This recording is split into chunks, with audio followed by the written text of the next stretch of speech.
आज का जो मेरा टॉपिक है वो है अंडरस्टैंडिंग गॉड्स लव। मैं आपको एक कहानी बताना चाहूंगी। एक बार एक बहुत बड़ा ब्रिज हुआ करता था और वो ब्रिज एक कैनाल के ऊपर बना था और उस कैनाल से बहुत बिजी कैनाल था और वहाँ पे बहुत सारी जहाज रोज जाया करती थी और जो ब्रिज था वो ट्रेन्स के लिए हुआ करता था। तो वहाँ पे उसी जगह में एक आदमी रहता था और वो उस ब्रिज को कंट्रोल करता था। जब जहाज आता था तो वो उस ब्रिज को नीचे कर देता था, ऊपर कर देता था, और जब ट्रेन आती थी तब वो उस ब्रिज को नीचे कर देता था। ऐसे ही वो उसका एक लौता ही बेटा था और वो उस अपने बेटे को लेकर गया था उस अपने केबिन में, जहाँ अपने चैम्बर में वो वहां से कंट्रोल करता था। और वो अपने बेटे को उसी जगह में बाहर छोड़कर आया था क्योंकि उसको इमरजेंसी में बताया गया कि 1 घंटे में एक ट्रेन आने वाली है, तो वो उस ब्रिज को नीचे कर दे। तो उसका पिता वो अपने बच्चे को छोड़कर वो चला गया और कहा कि मैं 1 घंटे में लौट आऊंगा, तुम यहीं रहना और मैं ब्रिज को नीचे करके आता हूँ। जैसे ही वो गया तो उसका बेटा वहीं खेल रहा था और उसका पिता वो अपने चैम्बर से उस बेटे को देख रहा था कि वो वहीं खेल रहा है। फिर उसके बेटे को दिखाई दिया कि वो ट्रेन पहले ही आ जा रही है, मतलब फास्ट थी वो ट्रेन और वो आधे घंटे पहले जिस टाइम को बताया गया था आ गई थी।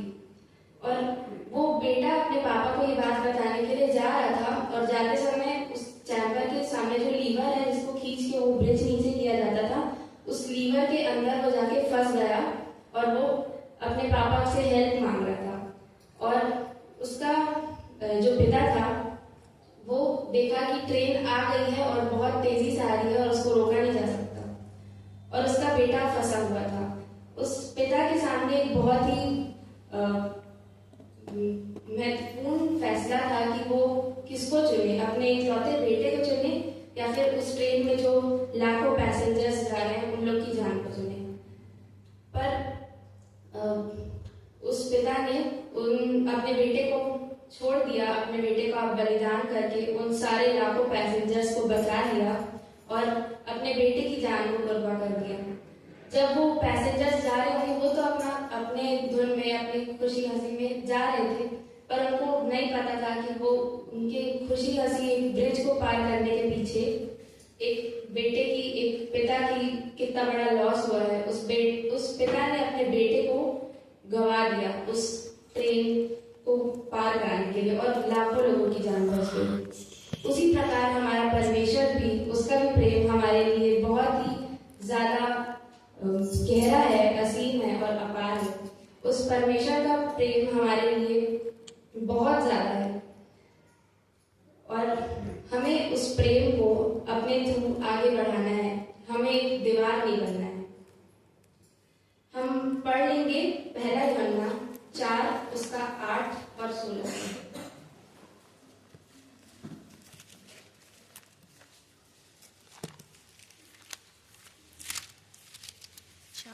जो प्रेम नहीं रखता वह परमेश्वर को नहीं जानता, क्योंकि परमेश्वर प्रेम है। और 16 पद भी पढ़ लेंगे। जो प्रेम परमेश्वर हमसे रखता है उसको हम जान गए हैं और हमें उसका विश्वास है। परमेश्वर प्रेम है और जो प्रेम में बना रहता है वह परमेश्वर में बना रहता है और परमेश्वर उसमें बना रहता है। इन पदों में ये बात बार बार कोट की गई है कि परमेश्वर प्रेम है, गॉड इज लव। यदि मैं कहूँ कि मैं इंडियन हूँ या मैं एक लड़की हूँ तो मैं ये बताने की कोशिश कर रही हूँ कि ये मेरी आइडेंटिटी है और मैं इससे डिफाइन होती हूँ कि मैं एक इंडियन हूँ और मैं एक लड़की हूँ। उसी तरह परमेश्वर ने इन वचनों में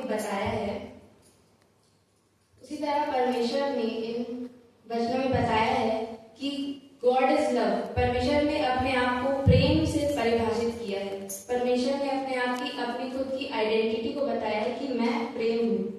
तो यदि हमें समझना है कि प्रेम क्या है या हमें समझना है कि परमेश्वर कौन है, तो हमें वो दोनों इंटरकनेक्टेड बातें हैं हमें उन दोनों में से किसी एक को समझना होगा, तभी हम किसी दूसरे को समझ पाएंगे। तो यदि हम प्रेम से चालू करें तो हमारे मन में ये सवाल उठता है कि बाइबल के अनुसार प्रेम क्या है। इसी प्रश्न के साथ मैं अपने पहले पॉइंट को रखना चाहूंगी, what is love according to Bible.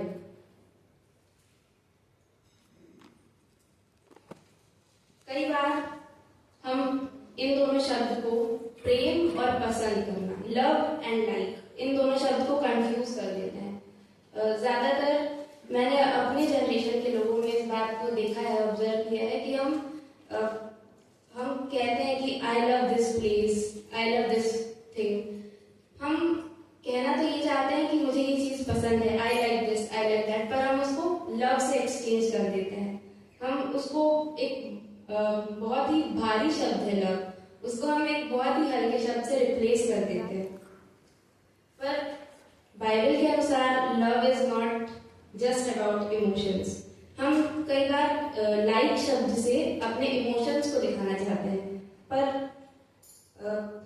पर बाइबल के अकॉर्डिंग लव एक प्रेम, एक बलिदान है, एक जिम्मेदारी है, एक दया का भाव है, और इन सब के कारण लिया हुआ एक फैसला है।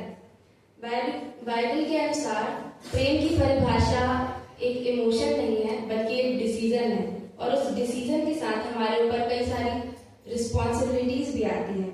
यदि हम किसी के लिए एक डिसीजन ले रहे हैं, कमिट कर रहे हैं कि हम इनसे प्रेम करते हैं, तो हमें हमारे ऊपर कई सारी रिस्पॉन्सिबिलिटीज आती हैं। ना सिर्फ हम अपने इमोशन को दिखाते हैं, बल्कि हम एक डिसीजन को लेते हैं। हम पढ़ लेंगे मत्ती 22 का 37 और 39। उसने उससे कहा, तू परमेश्वर अपने प्रभु से अपने सारे मन और अपने सारे प्राण और अपनी सारी बुद्धि के साथ प्रेम रख। बड़ी और मुख्य आज्ञा तो यही है, और उसी के समान यह दूसरी भी है कि तू अपने पड़ोसी से अपने समान प्रेम रख। यदि हमें परमेश्वर ने कहा है, एक आज्ञा दी है कि हमें अपने पड़ोसी से अपने समान प्रेम रखना है, अपने शत्रुओं से प्रेम रखना है, तो हमें, ये हमारे लिए चॉइस नहीं है, ये हमारे लिए एक आज्ञा है कि हमें प्रेम रखना है। ये मैटर नहीं करता कि वो इंसान हमसे कितने अच्छे से व्यवहार रखते हैं, या फिर वो इंसान हमारे नजरों में अच्छे हैं, हम उनसे अच्छे से बात करते हैं। ये सब मैटर नहीं करता कि वो कितने परफेक्ट हैं, कितने लायक हैं, पर ये मैटर करता है कि हम उनके लिए एक डिसीजन लें। और जब हम प्रेम करने को अपना एक स्वभाव बना लेते हैं, उसको अपने नेचर में ले आते हैं, तो वो हमारी एक अच्छी आदत बन जाती है और हम उस काम को पसंद करने लग जाते हैं। जब हम किसी और से, अपने से अलग किसी और से प्रेम रखने का फैसला लेते हैं, तो हमारे ऊपर एक जिम्मेदारी आती है। सिर्फ बातों में नहीं, हमें अपने कामों में उस प्रेम को दिखाना है। इसी बात के बेस पर जो मेरा अगला पॉइंट है वो है लव इज इन एक्शंस। हमें अपने कार्यों में अपने प्रेम को दिखाना है। हम पढ़ लेंगे पहला यूहन्ना 3 उसका 16।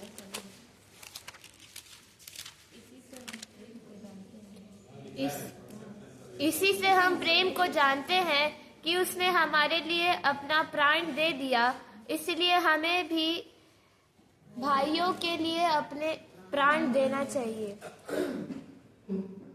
ये हमारे लिए एक सबसे बड़ा एग्जाम्पल है कि यीशु ने अपने जीवन को हमारे लिए दे दिया, हमारे पापों का उद्धार किया, उसने हमसे प्रेम किया। जो प्रेम उसे परमेश्वर पिता से मिली, उस प्रेम को यीशु ने रोका नहीं, उसके लिए एक बाधा नहीं बना, बल्कि वो प्रेम तक, उस प्रेम को हमारे तक पहुंचाया, हम तक उस प्रेम को उसने फैलाया और प्रकट किया हमारे जीवन में। यदि हम किसी को जरूरत में देखते हैं और यदि हम उसको नजरअंदाज कर देते हैं, तो हम परमेश्वर के प्रेम के लिए एक दीवार बन जाते हैं। परमेश्वर हमसे बहुत प्रेम करते हैं, और यदि हम वो प्रेम जो परमेश्वर के प्रेम को नहीं जानते हैं, उन लोग तक नहीं पहुंचाते हैं, तो हम उसके बीच में एक दीवार जैसा काम करते हैं। हम अपने जीवन में इस बात में फेल हो जाते हैं कि हम परमेश्वर के प्रेम को आगे नहीं बढ़ा पाए। जैसा कि आप सब देख सकते हैं कि यहाँ 2 प्रकार के एलिमेंट्स का फोटो लगा हुआ है। पहला जो है वो है कॉपर वायर और दूसरा जो है वो है रबर हैंड ग्लव्स। जब कॉपर वायर को हमारे घर में बिजली का पूरा सिस्टम लगा रहता है, तो जब कॉपर वायर को इलेक्ट्रिसिटी मिलती है तो वो उसे अपने थ्रू जाने देता है और तब एज अ रिजल्ट हम उस इलेक्ट्रिसिटी को यूज कर पाते हैं। उसी प्रकार जब परमेश्वर का प्रेम हमें मिलता है तो हमें कॉपर वायर, हमारे पास 2 ऑप्शन होते हैं, या तो हम कॉपर वायर जैसे अपने थ्रू उस प्रेम को जाने दें और दूसरों के जीवन में प्रकट हो सके, और या फिर हमारे पास ये भी ऑप्शन होता है कि हम रबर जैसा काम करें और उसे रोक दें, हम उसे रेजिस्ट कर लें। यदि हम कॉपर जैसे बने और अपने थ्रू उस प्रेम को जाने दें तो परमेश्वर का प्रेम दूसरों के जीवन में प्रकट हो पाएगा।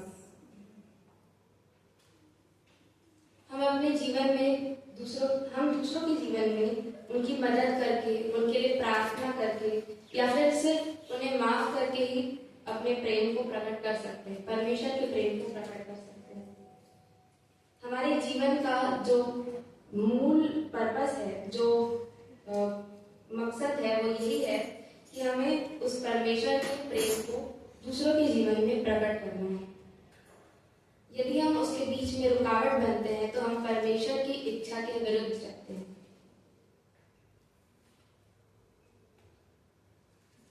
जो मेरा अगला पॉइंट है वो है लव कैंसल्स फेलियर। हम पढ़ लेंगे रोमियो 5:8। परंतु परमेश्वर हम पर अपने प्रेम की भलाई इस रीति से प्रकट करता है कि जब हम पापी ही थे तभी जीसस क्राइस्ट हमारे लिए मरा। ये वचन हमें ये बात बताता है कि जब हम पापी थे, जब हम अनडिजर्विंग थे, जब हम परमेश्वर के प्रेम को डिजर्व नहीं करते थे, तब भी परमेश्वर ने अपनी जान हमारे लिए दे दी। यीशु मसीह ने हमारे लिए अपनी जान को दे दिया। आज हम चाहे जितने भी पाप किए हों, चाहे हम कितने भी अनडिजर्विंग हो, हमारे लिए परमेश्वर की बाहें हमेशा खुली रहती हैं। उसके हृदय के द्वार हमारे लिए हमेशा खुले रहते हैं। वो हमें इसलिए नहीं बताता कि हम उसको डिजर्व करते हैं। हम बहुत पापी थे, पर फिर भी परमेश्वर ने हमारे लिए अपनी जान को दिया। उसका वो असीम अपार प्रेम हमारे जितने भी रिग्रेट्स हैं, जितने भी गिल्ट्स हैं, उन सब से बहुत बड़ा है। चाहे हम वर्दी हो, चाहे हम लायक हो या ना हो, फिर भी परमेश्वर हमें प्रेम करता है। जैसा कि हम सब जानते हैं उड़ाऊ पुत्र की कहानी कि पिता पुत्र को एक्सेप्ट करता है जबकि वो अनडिजर्विंग था।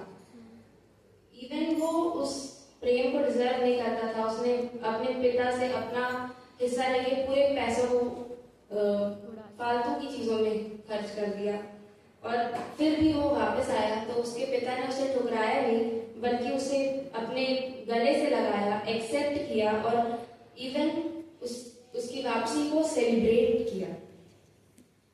इस जो दृष्टांत में सीखने वाली बात है वो ये है कि हमें उसके बड़े बेटे के जीवन से सीखना है।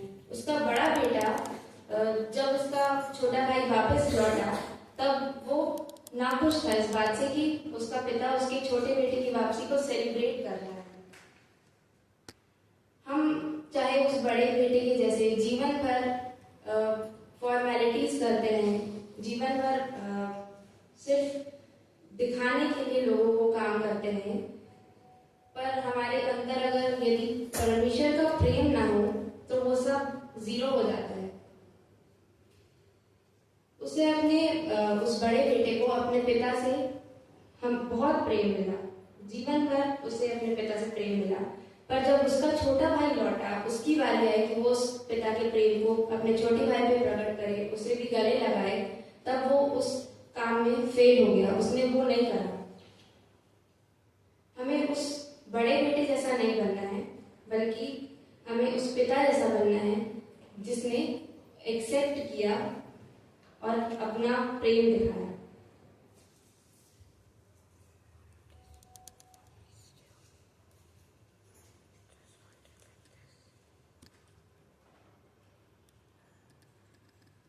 जो मेरा चौथा पॉइंट है वो है God's love through good words.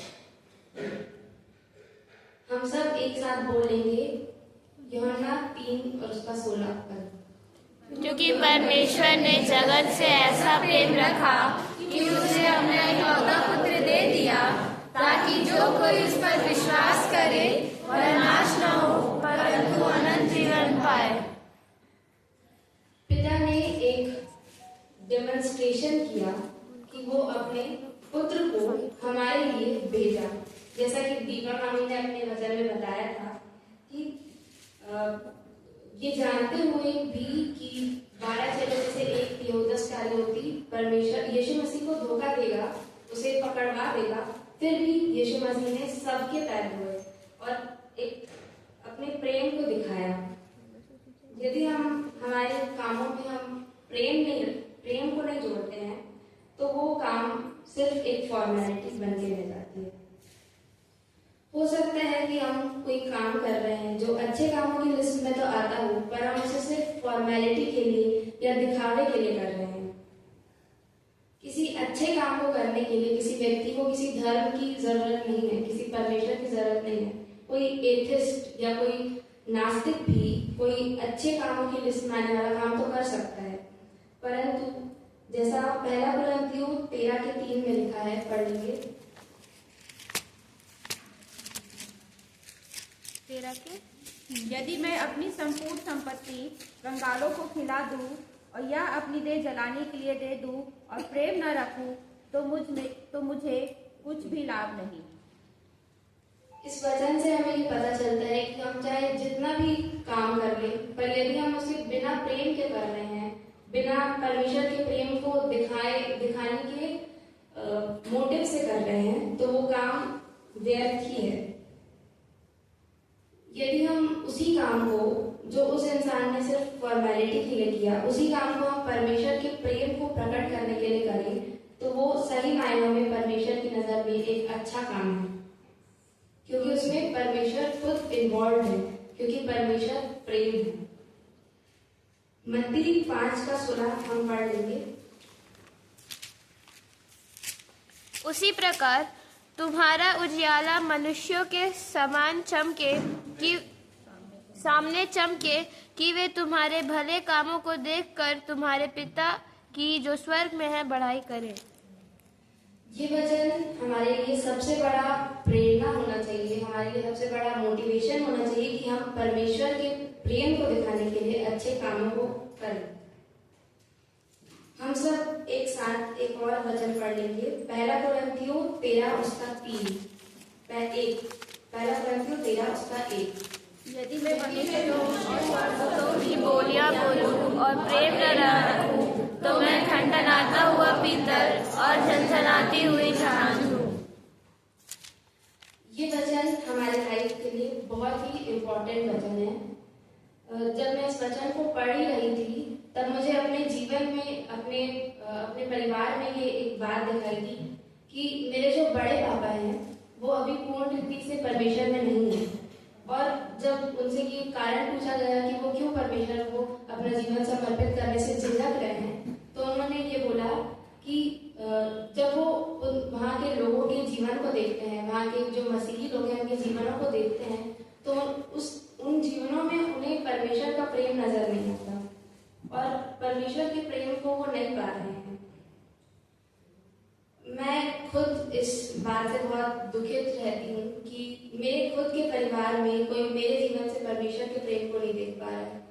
इस बात को हमें आज सीखने की आवश्यकता है। हो सकता है कि हमारे चर्च भवन में भी कोई ऐसा हो जो परमेश्वर को अपना जीवन पूर्ण रूप से सौंपना चाहता हो, पर हमारे जीवन में उसे वो परमेश्वर का प्रेम ना दिख रहा हो और वो झिझक रहा हो। ये बात बहुत जरूरी है कि हमें अपने जीवन से परमेश्वर के प्रेम को हमेशा प्रकट करना है।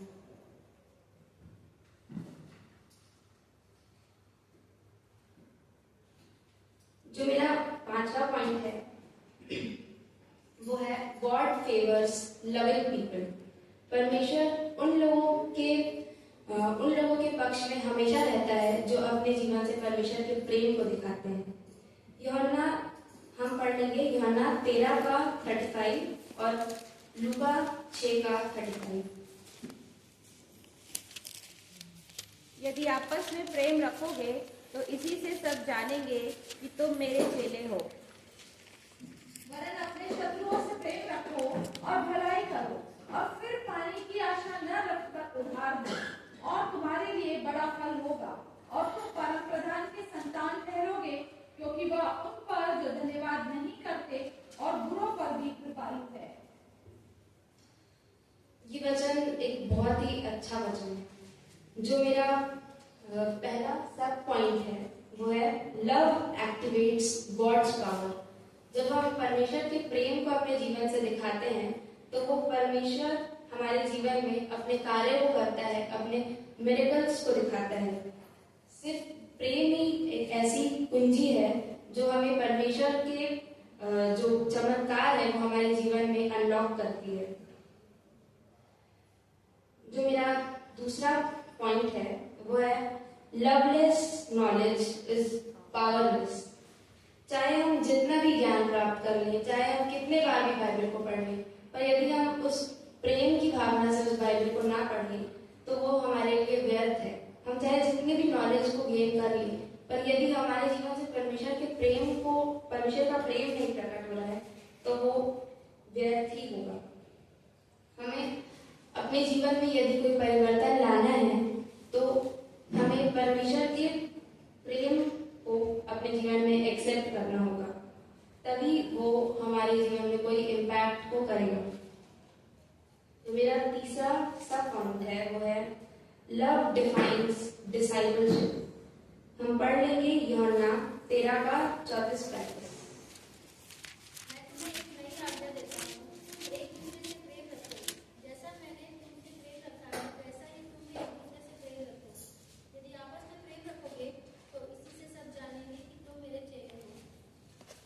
परमेश्वर ने कहा है कि यदि तुम मुझसे प्रेम रखोगे तो इसी से सब जानेंगे कि तुम मेरे चेले हो। इस वचन से हमें परमेश्वर एक प्रॉमिस करते हैं कि यदि हम एक दूसरे को परमेश्वर के प्रेम को एक दूसरे पे प्रकट करेंगे तो वो हमें अपना चेला ठहराएगा, वो हमें अपने जीवन में एक्सेप्ट करेगा, हमें एक डिसाइपलशिप देगा।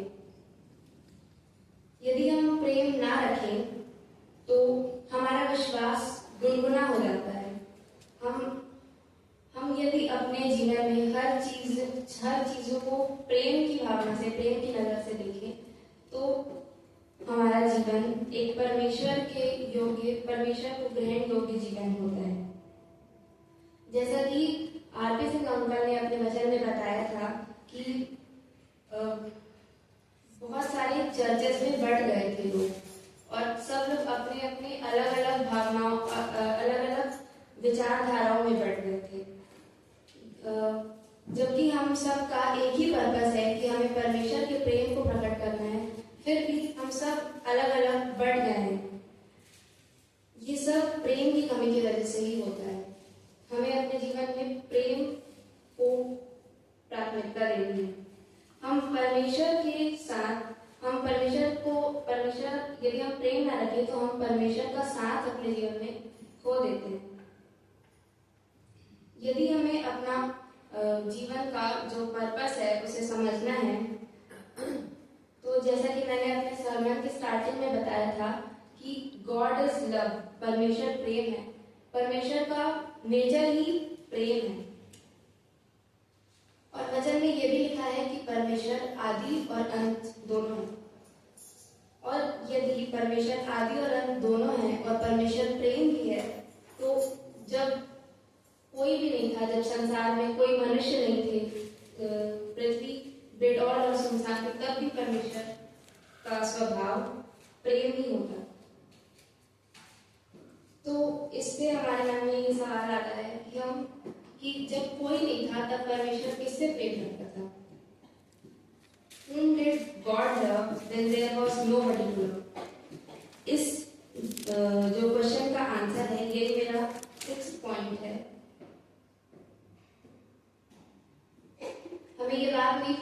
परमेश्वर एक त्रिएक परमेश्वर है, यानी कि पिता, पुत्र और पवित्र आत्मा। पिता पुत्र से बहुत ही अधिक प्रेम करते हैं और पुत्र पिता को महिमा देते हैं और पुत्र की महिमा पवित्र आत्मा करता है। इस बात को यदि हम किसी एक शब्द में डिफाइन, किसी एक सेंटेंस में डिफाइन करें तो वो होगा, हम सब एक साथ इसको पढ़ेंगे। त्रिएक परमेश्वर का अनंत महिमामय और परस्पर प्रेम संबंध। ये एक परस्पर महिमामय और अनंत प्रेम संबंध है त्रिएक परमेश्वर के बीच का। और इसी संबंध के कारण पिता ने पुत्र के लिए, क्योंकि वो उससे बहुत प्रेम करता था, सोचा कि एक ऐसा ग्रुप हो, एक ऐसा ग्रुप ऑफ पीपल हो जो मेरे पुत्र यानी पिता के पुत्र यीशु मसीह की महिमा करे, क्योंकि पिता पुत्र से बहुत ज्यादा प्रेम करते हैं, अर्थात ह्यूमैनिटी का क्रिएशन। हम इंसानों को बनाने का सिर्फ एक ही पर्पस था कि हम यीशु मसीह की महिमा करें, पुत्र की महिमा करें।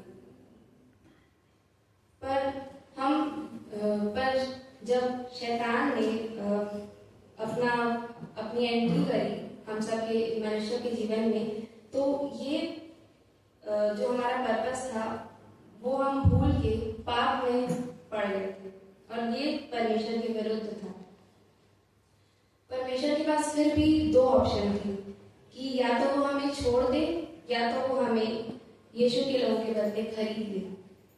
और सिंस परमेश्वर एक प्रेमी परमेश्वर है, उसने अपने इकलौते पुत्र को देकर भी हमारी जान को बचाया, हमें पाप से बचाया। हमारी ये जिम्मेदारी है कि हम परमेश्वर के उस बलिदान के बदले उस परमेश्वर को महिमा दें, उस परमेश्वर के प्रेम को दूसरों के जीवन में प्रकट करें। हम पढ़ लेंगे यूहन्ना 15:13 और मत्ती 5:16।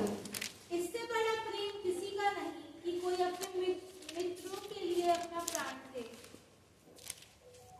इसी प्रकार तुम्हारा प्यारा मनुष्य के समान ऐसा समझे कि वे तुम्हारा भले कामों को देखकर तुम्हारी पिता की जो स्वर्ग की बड़ाई करे।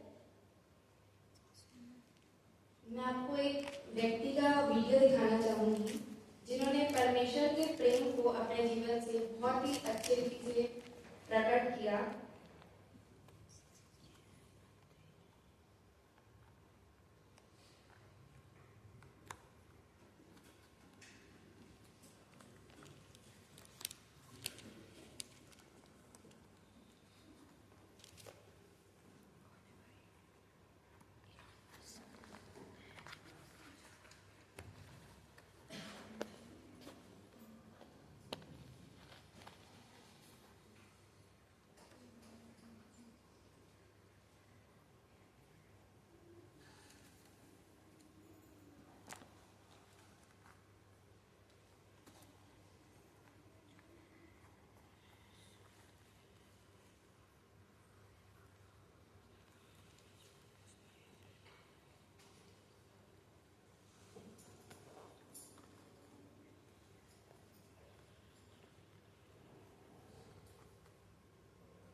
की बात है कि इतने महान सेवक की जो जिंदगी थी वो से इतने दुख भरे पलों से उनका परिवार गुजरा।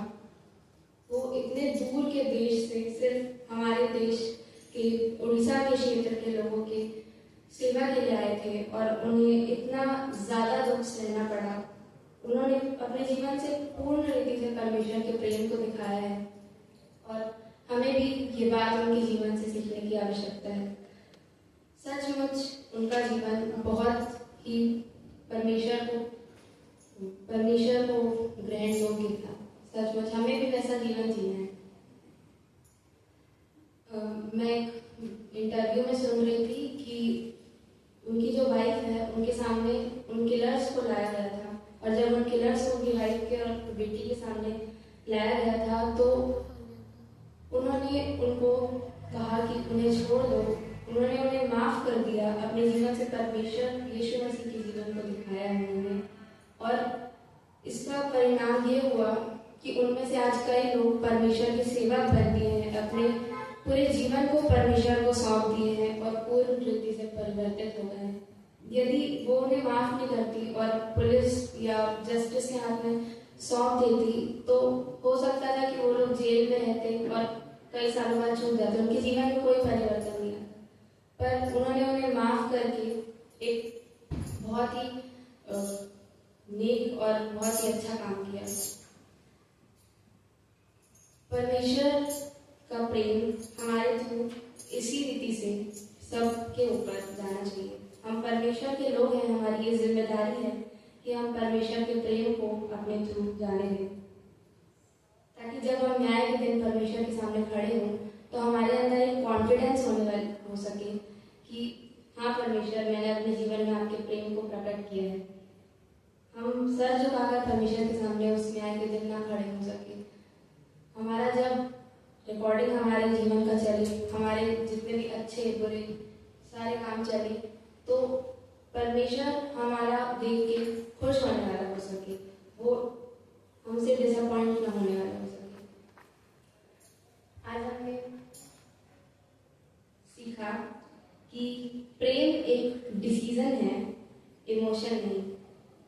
हमें अपने थ्रू परमेश्वर के प्रेम को फ्लो होने देना है, अपने थ्रू परमेश्वर के प्रेम को सबके जीवनों में दिखाना है, हर कामों में परमेश्वर के प्रेम को दिखाना है।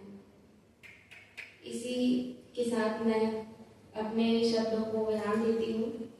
धन्यवाद आप सभी को जाने से।